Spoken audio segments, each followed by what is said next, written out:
पवनदीप राजन बहुत जल्द अपने फैंस को एक बड़ा सरप्राइज देने वाले हैं। जी हां, पवनदीप का एक नया गाना रिलीज होने वाला है जिसकी तैयारियां भी हो चुकी हैं, लेकिन अभी तक फैंस को इसकी कोई जानकारी नहीं दी गई है, क्योंकि पवनदीप इस गाने के जरिए कुछ ऐसा करने वाले हैं जो अब तक आपने सोचा भी नहीं होगा। हिमेश रेशमिया के स्टूडियो से फिर से पवनदीप का गाना रिलीज होने वाला है। जी हाँ, हिमेश रेशमिया के साथ फिर से पवनदीप ने एक गाना रिकॉर्ड करवा लिया है और ये बात खुद हिमेश रेशमिया ने बताई है। दरअसल हिमेश रेशमिया ने रक्षाबंधन फिल्म का गाना तेरे साथ हूँ मैं अपनी आवाज दी है। ये गाना बहुत पसंद किया जा रहा है और सोशल मीडिया पर आते ही वायरल होने लगा है। गाने में एक्टर अक्षय कुमार ने कमाल की एक्टिंग की है और इसी गाने के लिए एक इवेंट रखा गया था जिसमें हिमेश रेशमिया पहुंचे थे। उन्होंने इस गाने से जुड़ी कई सारी जानकारी दी। इसी मौके पर हिमेश रेशमिया ने बताया कि अभी बहुत से गाने आने वाले हैं। तभी उनसे पूछा गया पवनदीप के बारे में। हिमेश रेशमिया ने बताया कि पवनदीप का गाना भी बहुत जल्द आने वाला है जिसका नाम है दिलहारा। जी हाँ, हिमेश रेशमिया ने पवनदीप के गाने का नाम दिलहारा बता दिया और दिलहारा नाम से पता चल रहा है कि गाना बहुत इमोशनली होने वाला है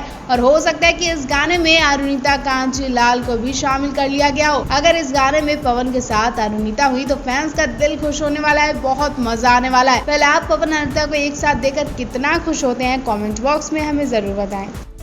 पवन अरुणिता काम में ही अपनी मस्ती का मौका ढूंढ लेते हैं। सेट पर ही इनका कब पूरा दिन निकल जाता है इन्हें पता ही नहीं चलता है। और इस बार फिर से सुपरस्टार सिंगर 2 के सेट से एक दिलचस्प वीडियो सामने आ गई है जिसने फैंस का दिल खुश कर दिया। जी हाँ, शूटिंग से पहले ये रिहर्सल करने के लिए मंच पर इकट्ठा होते हैं। रिहर्सल नहीं बल्कि एक दूसरे के साथ मस्ती करने के लिए इकट्ठा होते हैं और इस टाइम का ये बेसब्री से इंतजार करते हैं क्योंकि इस टाइम ये एक दूसरे के साथ अच्छा वक्त बिताते हैं। पवन अरुणिता एक कोने में बातें करते दिखाई दिए, शायली और दानिश एक दूसरे पर हाथ चलाते दिखाई दिए, भाई बहन की तरह लड़ते झगड़ते दिखाई दिए, माइक लेकर अजीब अजीब आवाजें निकालते दिखे और जिससे जो हुआ उसने वही सब किया। और छोटे छोटे बच्चों का तो कुछ कहना ही नहीं, वो तो सब कुछ इस अंदाज में दिखे जैसे वो सिंगिंग मंच पर नहीं आए बल्कि खेल के मैदान में इकट्ठा हुए हों। सब एक दूसरे के साथ खेलने में लगे और खास बात तो ये कि पवन ही ये वीडियो बना रहे थे। पहले मंच का पूरा कारनामा शूट करते हैं, उसके बाद वो अरुणिता पर फोकस देते हैं जो कि शर्माती हुई खड़ी हैं। न जाने पवन की ऐसी क्या बात कर रही हैं जिससे पवन ने सुन लिया तो अरुणिता के चेहरे के एक्सप्रेशन भी बदल गए। वो बड़ी बड़ी आंखों के साथ पवन को कुछ इस तरह से देखने लगी जैसे उनकी ही वो बात कर रही हो। सबके सब मंच पर खूब धमाल मचाते हैं, खूब शोर शराबा करते हैं, एक दूसरे की टांग खिंचाई करते हैं और ऐसा लगता है कि ये परिवार के लोग इकट्ठा हुए हैं। वाकई वीडियो देखकर दिल खुश हो गया और पूरा माहौल बदल जाता है। अब देखना होगा आगे क्या होने वाला है।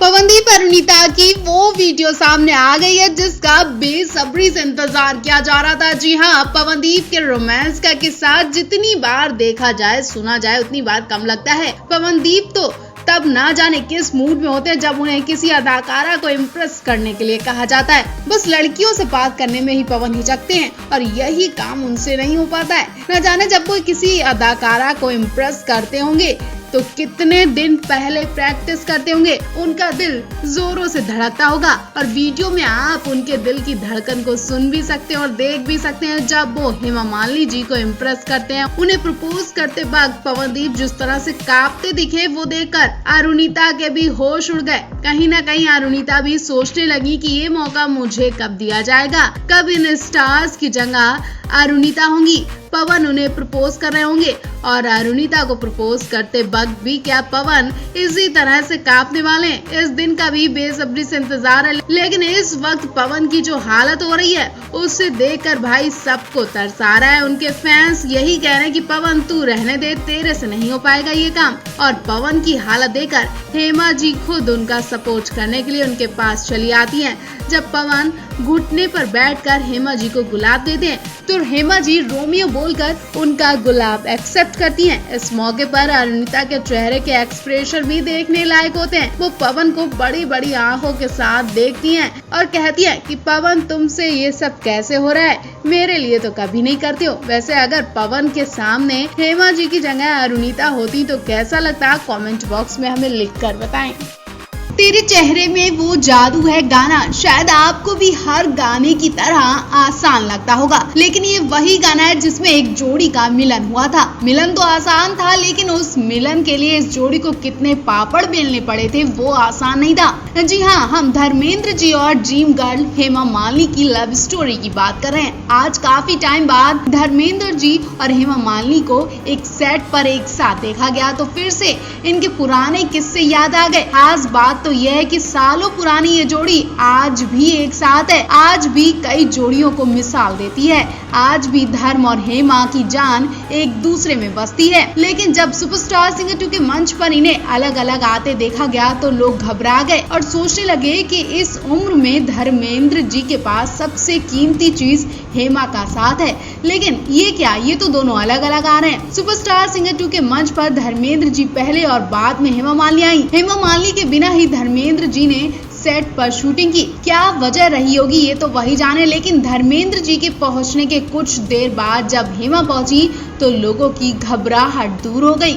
इस मंच पर धर्म और हेमा ने अपनी लव स्टोरी के कुछ ऐसे किस्से भी शेयर किए जिन्हें सुनकर और याद कर धर्मेंद्र जी की आंखों में आंसू आ गए। ये हम सभी जानते हैं कि हेमा जी अपने धर्मेंद्र जी से करीब 10 साल छोटी हैं और उनके धर्मेंद्र जी पहले से शादीशुदा भी थे। उन सबके बावजूद आज भी ये जोड़ी एक साथ है जो वाकई तारीफ लायक है। मंच पर कुछ ऐसी बातें इस जोड़ी ने शेयर की जिसे सुनकर और याद कर ये दोनों इमोशनल भी हो गए। जैसा कि आप जानते हैं कि धर्मेंद्र पहले से शादीशुदा थे और हेमा मालिनी एक साउथ इंडियन परिवार की थी। हिंदू परिवार में दूसरी शादी गुनाह थी, इसलिए धर्म बदला और फिर मुश्किलें झेली। उनका ये अफेयर विवादित होने के साथ चर्चा में भी रहा। धर्म की शादी फिल्म इंडस्ट्री में आने से पहले ही हो गई थी, लेकिन हेमा मालिनी के साथ उन्होंने कई फिल्में की और फिल्म शोले तक आते आते उनका प्यार परवान चढ़ चुका था। धर्मेंद्र और हेमा मालिनी के अफेयर पर वैसे तो कोई पाबंदियां नहीं थी, लेकिन बॉलीवुड में ये चर्चा जरूर होती थी कि धर्मेंद्र शादीशुदा होते हुए भी कुंवारी एक्ट्रेस को फ्लर्ट करते हैं। यही नाराजगी हेमा के परिवार को भी थी और इसलिए हेमा का परिवार इस शादी के लिए कभी राजी नहीं हुआ और हमेशा धर्मेंद्र पर गुस्सा करता रहा। हालांकि धर्मेंद्र की पहली पत्नी की तरफ से कभी कोई बयान सामने नहीं आया। हेमा का साउथ इंडियन परिवार इस शादी से बिल्कुल खुश नहीं था। एक तो धर्मेंद्र पंजाबी थे, दूसरा वो पहले से शादीशुदा थे। इसी वजह से उन्हें हेमा से चुपके मिलना पड़ता था। कई बार हेमा के साथ उनके परिवार से कोई ना कोई आता था, कभी दादी नानी तो कभी हेमा के पिताजी बैठकर उनकी शूटिंग करवाते थे। धर्मेंद्र और हेमा मालिनी से वैसे भी शूटिंग के बाद बाहर कभी नहीं मिलते थे और अब शूटिंग के दौरान भी उनका और हेमा से मिलना जुलना बंद हो गया था। धर्मेंद्र और हेमा एक तरह से पहरे के बीच शूटिंग करते थे। तब धर्मेंद्र ने इसका भी एक नया तोड़ निकाल लिया, जी हाँ, जो बहुत ही रोमांटिक है। जिन जिन फिल्मों में वो हेमा मालिनी के साथ शूट कर रहे होते थे उन फिल्मों के कैमरामैन को वो पटा लेते थे। हेमा के साथ रोमांटिक सीन के रीटेक बार बार होते थे। इसके लिए वो कैमरामैन को कम से कम 100 रुपए एक टेक के लिए देते थे। उसे उस शॉट को बार बार करने के लिए कहते थे और कई बार करने के बाद वो ओके करने के लिए कहते थे।